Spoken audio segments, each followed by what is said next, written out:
Sall demul législative te du dem présidentielle c'est une mauvaise communication de dire que ni bu ñu demul assemblée nationale Macky Sall day am brèche il n'a plus aucune brèche. D'accord. Thioro Maxo Mandela ñu dalal la ci plateau bi. Thioro ñu ngi lay nuyu. fay naa la bu baax Awa di nuyu également comme ni ñu ko defee saa su ne rek sunu mbokk chroniqueurs yi nga xam ne ñoom lañu fi fekk comme d'habitude ci fi nga xam ne moom ci plateau bi waaye itam di beral nuyoo sunu invité yi nga xam ne ñoom ñu ngi ci plateau bi di nuyu itam ñi nga xam ne ñoom ñoo ñuy safoo heure bi du ñu seetaan. waa réseaux sociaux yi moom gëm naa ne am na doole te bëri nga ciy fans rawatina ci revue bi ñuy indil tout le temps tey lan moo am.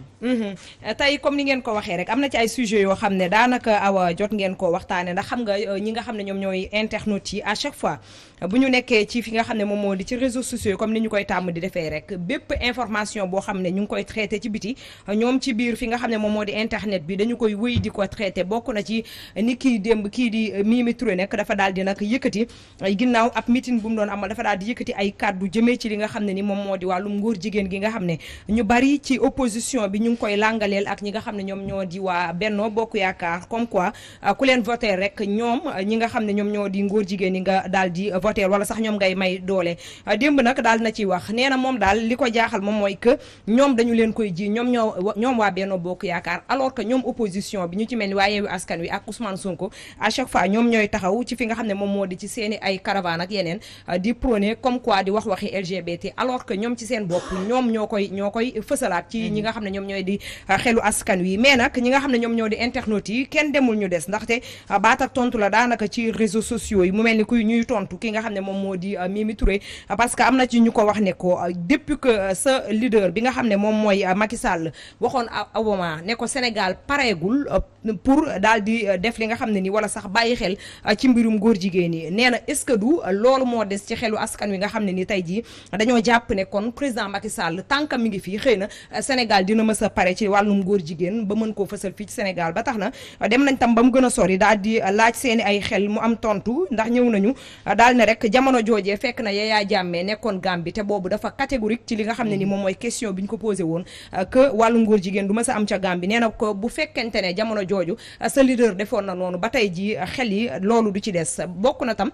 lu ñu fësal ci ay question mooy que lan moo tax ba léegi ni assemblée nationale te ñoom ñu nekkoon fa majorité ñuy waa bëgg a demaat ci assemblée nationale bees te ñoom ñoo bañaloon ñi nga xam ne ñoom ñoo di waa ànd sàmm jikko yi pour ñu mën a voter li nga xam ne moom moo di criminaliser l'homosexualité au Sénégal. tey Pape cette question c'est un bon cheval ça l'était pour les locales ñoom tamit dañuy continuer di war fas woowu rek bëgg koo làbbali.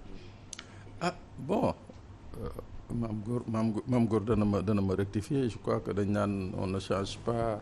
une équipe qui gagne. Non, un cheval qui gagne. Voilà. Ah, c'est ça. Voilà, donc je sais pas si ça a été déterminant lors des locales, mais toujours est-il que président de la République moo génn ŋàññu ko nekk voilà dem nañu yàq sunu der ci imaam yi ci kii di wax waxu ngóor jigéen et qui consort. Bon, je ne peux pas quantifier si ça a été un apport déterminant, mais bu dee ñoom jàppee nañ ko noonu te boobu ak léegi indiwuñu ci ay rectificatif mooy que bàcc yi li président doon wax naan bu timis jotee bàcc yi commencé kon nag 31 décembre bàcc yi tamit dañ ko déggaat 31 juillet 31 Mambo, juillet par rapport à dañ déggaat cette question des LGBT apparemment mot d'ordre bi ñu joxee de l'autre côté sax moo di ne sur tous les plateaux démonter cette thèse là. waaw xam perception dafa graaw ci communication. parce que nit moom dafa am nit boo xam lu mu xas ba gëm na ko jeex na te ñoom comme président de la République comme li soxna si wax léegi biñ ko laajee dafa amoon benn brèche. dana woon mbir mi pareegun société sénégalaise pareegun. donc dem nañ ba ci biir aussi nee na moom tant que mi ngi fi mbiri ngóor jigéen kenn du ko fi légaliser mais ñoom bu ñu demee ba ci campagne. di nga xam ne local yi ñu affaire bi c'est pesé woon na parce que même président de la République moom accepté na moom reconnaître na ne mbiru ngóor jigéen pesé na parce que acte bi mu njëkk a posé avant même les résultats mooy woo ay imam au niveau de la présidence ñu toog mu ne leen gars yi dañu yàq der mais man mbiri góor jigéen xam na du fi mas a am ak yooyu la wax donc ñoom bu ñu demee bay campagne je pense que il faut une communication forte boo xam ne ni dina wax sénégalais yi ne de manière très catégorique ne mbiri góor jigéen xalaatuñ ko bu fekkee sax dañuy proposer même bu dul criminalisation bu fekkee dañuy engagé wu dañuy proposer benn loi boo xam ne nii parce que criminalisation bon peut-être même Ousmane Sonko sax daf ci am ay réserves mais bis bu demee ba xool engagé wu ne ñun dañ cee jóg ñëw xar suñu tànkab tubéy ba loolu du fi am je pense que loolu mooy gën a ça va passer ça passe mieux sur le plan de la communication moom loolu moo gën nga bëgg a def contre-offensive naa ñoom tamit dañ leen di jiiñ affaire ngóor jigéen je pense que loolu du loo xam ne nii c'est contre-productif li mën a def ñoom mooy engagé wu ndax Sénégal moom li ma koy wax rek mbiri ngóor jigéen kenn xalaatu ko fi te ku ko fi jéem a def tamit ci sa bopp lay këppu loolu dafa mënul nekk sax parce que ñun suñu société la société waxuma la elle ne sera jamais prête pour ça parce que am na ñoo xam ne nii sañ na noo toog rey ci seen bopp ndax loolu du suñu aada du suñu diine ci diine yépp du suñu cosaan loolu mënul nekk donc ñoom il faut qu'il soit catégorique ba pare bañ fee nekk di taqal de l'autre côté aussi des fois il y a des exagérations parce que mënoo tëb ne ku leen voter rek voter jàppale nga ngóor jigéen man je suis pas d'accord sur ce discours c'est un discours de campagne qui peut passer moom mën nañ ko wax mais man en tant que citoyen mën naa dem voteel nit du lu ñu war a gëm du loo xam ne mën naa ko voteel te man du ma xool ay affaire ngóor jigéen mën naa ko voteel parce que dama yaakaar ne peut-être am na lu ma mën a apporter quelque part loolu moo tax ma votel ko mais bul catégoriser de manière péremptoire ne ku leen voter rek voter nga góor jigéen d'accord Thioro waaw dañuy dem ci beneen point Awa leneen ci information tukkee ci li nga xam ne moom moo di ci campagne électorale bi ba tey ci waa ñi nga xam ne ñoom ñoo di Benno Bokk Yaakaar ndax gis nañu fi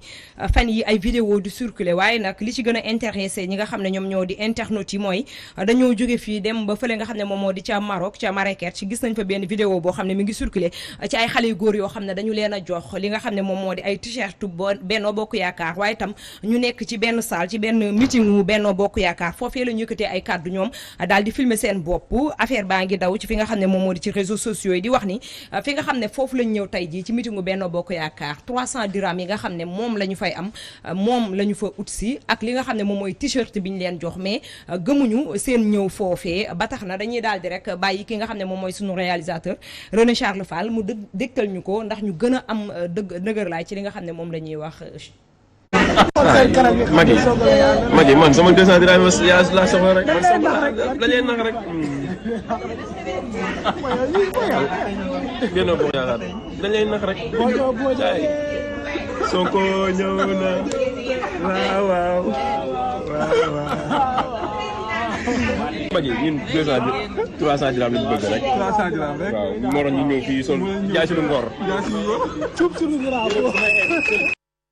léegi nga Awa comme ñoom ni ñu ko waxee nee na dañoo ñëw foofee rek ngir jaay seen gor ci 300 dirham yi nga xam ne foofee la ñu koy amee waaye itam dafa nekk tam ba tey baat ak tontu ndax am na ci ñoo xam ne ñu ngi leen doon daanaka jàll ay baat di leen wax sax lu ñu mënta wax ci télé waaye itam am na ñeneen ñoo xam ne la ñu wax moom mooy que lii ñu def ñoom waa Benno Bokk Yaakaar dafa xaw a démodé nee nañ dootul moddu ngay boole ay nit ci ay salle ak ay meeting ak yeneen di joxe ay t-shirt ak yeneen ndax nee nañ bu ñu fàttalikoo en 2000 kii di Abdou Diouf loolu la sàkkoo woon ak ñi nga xam ne ñoom ñoo di population bu Sénégal en 2012 kii di Macky Sall de même ndax bu ñu fàttalikoo nee nañ ci jamono boobu fa Iba Der Thiam waxoon na ko ne ko da nga feesaloon stade bi lu toll ci 1 million de personnes yoo xam ne nii daanaka gis nañu ko moom moo mujjee daal di daanu ci yooyu la élection ba tey président Macky Sall daal di jël ndam la boobu ba tax na ñu bari nee nañu waroon nañoo jàngat ci loolu bañ a nekk di def ay meeting daanaka li xew fi mu nekk nii dafa nekk caravane nee na ñu ci bari ci opposition bi ay ndaw lañu te gis nañu caravane yi ñuy def te gis nañu ñi leen di topp mel ni Baye Fall ak sëriñam ak nañuy def nga xam ne ñi xëy na ngëm-ngëm moo tax ñuy ànd ak ñoom mais du question da ngay joxe ñi nga xam ne ñoom ñoo di askan bi xaalis ak yére ba tax na tam am na ci ñu bari ñoo xam ne dañoo photo suñu ay yaay yoo xam ne ni yàgg na ci ay yére yoo xam ne ni dañ ciy def photo Abdoulaye Wade yi photo kii di Macky Sall yeneen nee nañu dañuy marloo askan bi ba ñu mar ñu rafle loo leen ba ñu rafle ñu jox leen xaalis jox leen yére yoo xam ne bu élection yi passé duñu leen votel mais moom la ñuy mujjee di ko supparñi ko di ko sañsee di ko demee ci xew yeeg yeneen mu mel ni àdduna bi dafay doxee noonu te it xëy na sénégalais tàmm nañ ci ñu leen di nax ñoom it li ñuy leen naxee dañ koy soxla mais su jotee dañuy gis que duñ leen faral à chaque fois. Mame Goor tey dañuy mel ni cette façon de faire la politique est dépassée te la dernière en date mooy li xewoon ci local yi on a vu beaucoup d'argent génn yu bëri ñu gis ko ci li fi amoon après sénégalais en retour ñu dem voter lu leen neex ñuy wax benn éveil des consciences boo xam te ne am na ci fànn boobu. waaw et puis dañuy ñaan yàlla éveil des conscience boobu continuer li ñuy wax loolu c'est passé de mode le fait que nga am na nag peut-être fu muy prospérer parce que ñun ñëpp aussi bokkuñu yem mais jeunesse bi ñu ci bëri c'est une jeunesse éveillée contrairement ak li nit ñi bëri foog te loolu sax du léegi gis nga même ay professeur Madior Diouf ak yooyu dañ doon wax naan buñ leen joxee ngeen lekk leen après ngeen bu ngeen demee ci mbañ gàcce gi def lu leen neex je pense que de plus en plus affaire bi noonu lay demee donc kuy politique war nga mën a politique autrement boo bëggee mu réussir parce que bu lii di manipulation lii di ay utilisation ay médias ak yenn détails yeeg lii di nga ne da ngay occuper le champ médiatique ou bien l'espace public pour defe ne yow da ngay naxaate fekk yow sa bopp ngay nax parce que nit ñi ñoo ngi toog am nañ une certaine conscience citoyenne am nañ ñoo ngi xalaat mën nañ jël sa xaalis ba pare te duñ la voter et puis xaalis bi jamono ji sax je pense que kuy jël xaalis di ko joxe sax ay di ko kasare da nga lu bëri da nga koo xoolul parce que y a beaucoup de difficultés dans la vie y a des priorités nit ñi ñoo ngi sonn bay bëgg a dee je pense que xaalis boobu ngay jël di ko joxe ci ay meeting am na faneen fu mu xajoon quoi. tey Pape politique alimentaire boobu c'est démodé. Malheureusement mais acteurs yi nag ñu ci bëri xamuñu ko c'est tellement démodé et pour en être édifié da ngay xool rek saa yu su élection amee majoritairement zone yi nga xam ne fa nañu gën a këpp xaalis maa ngi déglu keroog Pencco ñu ngi dalal fii benn le maire de Guinaw Rails Nord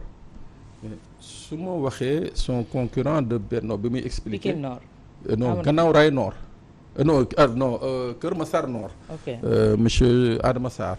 bi muy expliquer son concurrent son rival doon ministre Assome Diatta nee na somme yi mu doon déverser foofu c'est-à-dire que moom nee na moom toog na benn moment gëmul woon sax ni dana am 5% parce que nee na mënul woon imaginer loolu quoi affaire bi ni mu doon nee na bon finalement après boobu la gis ay nitam di ñëw ne ko non sa waay sunu wërsëg la rek dañ koy jël mais nee na il a fallu le jour du scrutin ba résultat yi génn muy soog na pousser un ouf de soulagement am donc c'est-à-dire que pour répondre à ta question effectivement c'est démodé mais malheureusement xam nga boo amul argument da ngay jàpp ni toujours ce peuple qui en majorité est certes visiblement affamé da ngay jàpp ni que nii maam yi doon def temps wu Senghor ak Abdou Diouf soo ko continuer di def ça va prospérer mais léegi da ngay gis y a une photo virale bi nga xam ne depuis je crois la présidentielle de 2019 femme bi maire bi toog buntu këram xale bu jigéen bi ñëw di ko jox t-shirt bi ak xaalis mais mu rejeté ko quoi donc ça veut dire que y a un éveil des consciences éveil des consciences boobu nag malheureusement je dis malheureusement et chaque jour je le dis nos hommes politiques refusent un fait mooy que gis nga askan gii leen di votel kii dem di choisir ne dama wotal mu war a wotal ñoo leen gën a muus léegi ils sont en avance Thioro waaw awa nañu dem ci beneen ci ay sujet bi nag bokk na ci boo leen bi ngeen traité sànq waaye itam ñii di internautes yi ñoom kenn demul ñu des ci sujet boobu ndax bàyyi nañ ci seen xel bu baax a baax muy diggante ñii di waa Aar Sénégal ak ki nga xam ne ni moom moo di Ousmane Sonko ndaxte ni kii démb gis nañu ki nga xam ne moom moo di docteur Abdourahmane Diouf bu Aar Sénégal daal di génn daal di sàkku rek ngir kii di Ousmane Sonko ngir mu daal di jéggalu publiquement ci fi mu ko waxee daal di jéggalu ci propos yi nga xam ne tenir na ko ci kaw ñi nga xam ne ñoom ñoo di waa Yewwi Askan Wi ak waa Wallu Sénégal intercoalition boobu ñoom rek ñoom ñoo fi nekk comme opposant yoo xam ne nii dinañ jariñ askan bi fekkul beneen opposant boo xam ne nii nee na ci kaw Macky Sall rek la ñu bootu ay liste parallèle lañu ci loolee tam gis nañu tey ji kii di Ousmane Sonko daal di réitérer ses propos moom waxaat li mu waxoon wax na ko ci meeting bi nga xam ne nii tey ji nekkoon na ko fële nga xam ne moom moo di ca Louga waaye itam gis nañu bi mu ko waxee ba pare kii nga xam ne moom mooy Abdourahmane Diouf aussi tontuwaat ko ci biir page Facebook am léegi bi ñuy ñëw gis nañ ko mu am 6 minutes ci bi mu ko publier ak léegi ci kaw réitéré waat moom tam la mu waxoon maanaam jiiñ ko comme quoi moom mii di Ousmane Sonko dafay kàcc ndax nee na daf ko bett bi mu ko gisee mu daal di waxaat li nga xam ne ni moom moo di wax yi ni mel ba tax na aussi ñii di internet yi xam nga kenn demul ñu des te yaakaar naa ne boo dee wax sax dañ naan ndax ñii di waa kër Ousmane Sonko ku ne xam na ne ñoo gën a fës aussi ci fi nga xam ne moom moo di ci réseaux sociaux yi donc boo dee wax da ngay jàpp ne ñoom seeni ay wax moom mooy gën a sakkan moom mooy gën a bari te mooy ëpp vue mooy ëpp li nga xam ne ni moom mooy ay commentaires et tout donc ñoom la ñu jàpp moom mooy que ñii di waa Aar Sénégal dañoo xam ne nit ñi dañoo am doute ci ñoom ndax doute bi ñu am ci ñoom moom mooy que dañu faral ak ki nga xam ne moom moo di président Macky Sall xëy na opposant yi lañu donc looloo tax nee na ñu xam ne nit ñi dañoo am doute xëy na moo tax ñu wax rek boole ñi nga xam ne ñoom ñoo des ci opposition bi ñoom ñu daal di yëkkati seen loxo daal di xëy na ñoom la ñuy waxal ba tax na aussi ñii di internautes yi bokk na ci lu ñu bàyyi seen xel nee nañu ñoom ñoo njëkk a nekk ci attaques yi parce que nee nañu attaques yi ñu doon attaqué bokk na ci bi nga xam ne ni Yewwi Askan Wi dañoo li nga xam ne moom mooy seen liste majoritaire bu seen liste titulaire bi nga xam ne ni moom mooy seen liste nationale titulaire bi ñu ko rejeté ñoom bi ñu génnee di wax ne élection du am ñoom waa aar dañoo génnoon di leen artu comme quoi dañoo am combine boo xam ne dañ koy am diggante ak waa Benno Bokk Yaakaar looloo tax ñu leen di mettre en garde que combine yooyu du fi am te duñu bàyyi mu jàll donc lu ni mel ñi nga xam ne ñoom ñoo di askan wi dañ leen ko fàttaliwaat ci biir réseaux sociaux yi donc dañ leen di tegal vidéo bi nga xam ne aussi dañ ciy ànd ak ki nga xam ne moom mooy sunu réalisateur di René Charles Fall ñu tegal leen ko ti ñëwaat.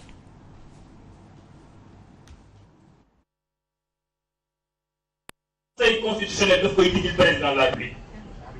ñu nag li ñuy wax tey mooy nii baare yëgoo nii combine bëre du fi amee nii combine bëre nii baare yëgoo du fi amee boobu laay dégg waxtaanu suuf déggoowu suuf defal ma lii ma defal na lële Aar Sénégal du ko nangu tey du ko nangu suba Aar Sénégal du ko nangu tey. waaw noonee daal demee Awa. mu nekk aara ngi nii xaaral rek Amadou ma may la opportunité parce que Ousmane Sonko qui réitère ses propos Abdourahmane Diouf dellu si waat moom tamit si ses propos donc ça veut dire que tey jii auteur bi ñu doon xaar ci mag ñooñu tey yéen ndaw yi xanaa di ngeen ko matale fii ci plateau bi. Awa gis nga mbir boo ko waxee ñëpp ŋàññ la si nga waxaat ko tayeef la gis nga coalition Aar Sénégal. loolu leen mënti waxal mën nañ ko bàyyi mu jàll am ci hauteur ba mu des da ngay liggéeyal Macky Sall dafa maa metti ba j'ai la voix rauque parce que li ñuy daj pour jëlee fi Macky Sall ci suuf di ko daj ci rigueur ak ci sérieux di manqué ay nelaw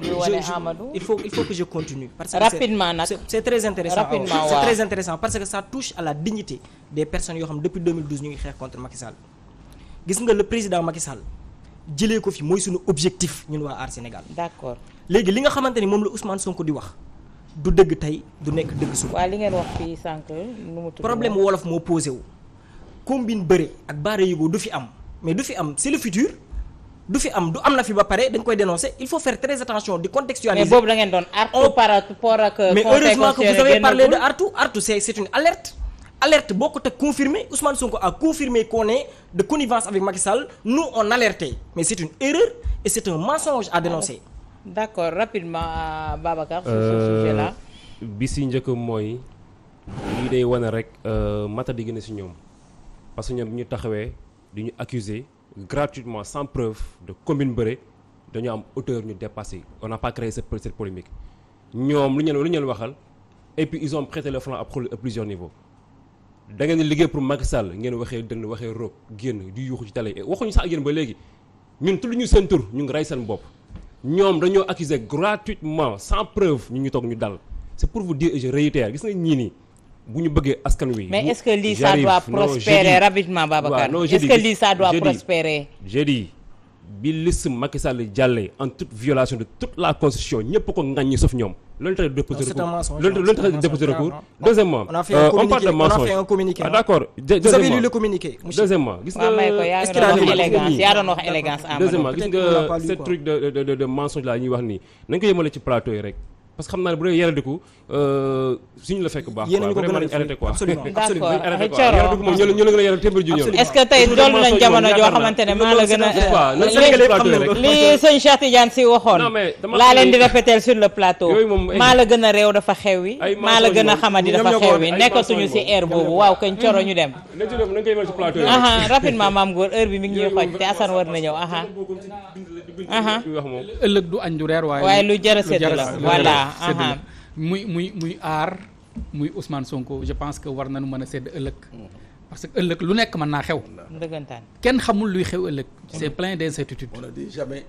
jamais c'est ça donc rafetal daal defe naa moom bu rafetalul tamit ñun suñu yoon nekk ci wax dëgg yàlla. nañu jëm exister te bàyyi Sonko sonal nañu Sonko exister te bàyyi Sonko. donc Awa comme ni nga ko waxee dañuy ñëw ci beneen ci sujet yi ci des avant ñuy ñëw ci humour bi ba tax na dañuy daal di dem ci ki nga xam ne moom moo di Pape Djibril Fall njiital les serviteurs MPR moom moomee nga xam ne nii ni ki tey nag ba tey ci li nga xam ne moom moo di ci campagne électorale bi dafa indi ay leeral ci li nga xam ne ni moom mooy xaalis bi nga xam ne moom lañ koy ci ne fan la ko jëlee jëmee ci li nga xam ne moom moo di campagne électorale am waaye itam li nga xam ne moom moo di moyens yi nga xam ne gis nañu mu déployé ko bokk na ci ay oto ak yeneen yoo xam ne nii daanaka day xaw a takku moom indi na ci ay leeral bi nag moom mooy fi mu yem moom mooy xaalis bi nga xam ne ñoom moom la ñuy campagne amul fenn fu mu jógee foo xam ne day am jiixi jaaxa wala mu indi tey xel ci li nga xam ne nii moom mooy kii xëy na nag ñi nga xam ne ñoom ñoo di internautes yi aussi dañoo soril bu baax seen ay xalaat ndax nee nañu ko li ñu bëggoon rek moom mooy que gis nañu fi waa Yewwi Askan Wi daan laaj ay téeméer comme Ousmane Sonko di ma ko ak Pastef gis nañu fi jamono ji ñu demandé à ce que nañ leen defal cagnotte gis nañ ko moom mu defoon ab lancé ab cagnotte bi mujjeewul sax egg waaw ci fi nga xam ne moom moo di 3 millions ci 2 millions et poussière la yem donc fan la jëlee xaalis bi nga xam ne tey jii moom lay sillonné biir Sénégal mu mel tam ku leen di tontu ba tey ci ay waxam ndax nee na des fois ay otom sax dañuy am panne d'essence maanaam du am carburant boo xam ne nii da koy mën a eggalee ay campagne am donc loolu lépp ci manque de moyen la mais nag bu ñu teg bët rek li nga xam ne ni moom mooy alal ji nga xam ne wala xaalis bi nga xam ne moom la jël di ko campagne Awa. xam naa ne suba ci plateau bi dinañ gën a yaatal point boobu rapidement par rapport à l'argent waaw. inch'Allah ba tax na Awa dañuy ñëw ci li nga bëgg gën a bëgg muy humour bi. tey jii nag dañu leen di demal fële nga xam ne ni moom moo di ba tey ci fi nga xam ne moom moo di waa coalition Yewwi Askan Wi naka noonee ñi nga xam ne ñoom ñoo di waa wàllu Sénégal ndaxte ni ki démb daal bi nga xam ne seen lii di oto yi da doon sillonné ci mbedd yi ñoom dafa am seen ay militants yoo xam ne dañoo rek daal di ñëw sëgg ci ab oto boo xam ne nii waa wàllu askan wi ñoom ñoo ca nekk ndax ñu ngi ca taf seen spécimen waaye itam seeni ay photo am ku leen na ngeen wàcc ci fi nga xam ne ni moom moo di ci seen oto yi gis nga comme ni ñu koy wane nii wàcc leen ci seen oto yi ngeen nekk te ngeen def comme Ousmane Sonko te bàyyi oto yi ngeen ne nongu toog ñu leen di campagnal te suñu paree di ngeen dem ci fi nga xam ne ni moom moo di ci pencum ndawum réew donc dañuy bàyyi Charles may ñu ko daal de soir ñëw na ngeen taxaw ci naaj bi ngeen taxaw ci naaj bi ngeen ci naaj bi wane na nag ñun ñii lay demee génn leen ci naaj bi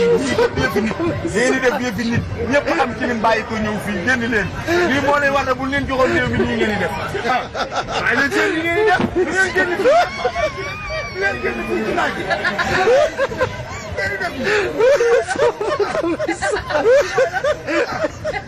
am réew ba ñëwee am réew ba ñëwee li mooy la sant yi leen ko waxee nañu génn ci naaj bi. waaw il faut mouiller le maillot de pour nit ñi jox la seen baat waaw mais ñoom la ñu gis moom mooy que Ousmane Sonko la ñu jiital boobu ba léegi rek mu sonn ci campagne yi di def dem fii. ñoom ñu toog ci oto yi. ñoom ñu toog ci biir oto yi rek daanaka di tàllal loxo loolu la leen doon jéem a expliquer.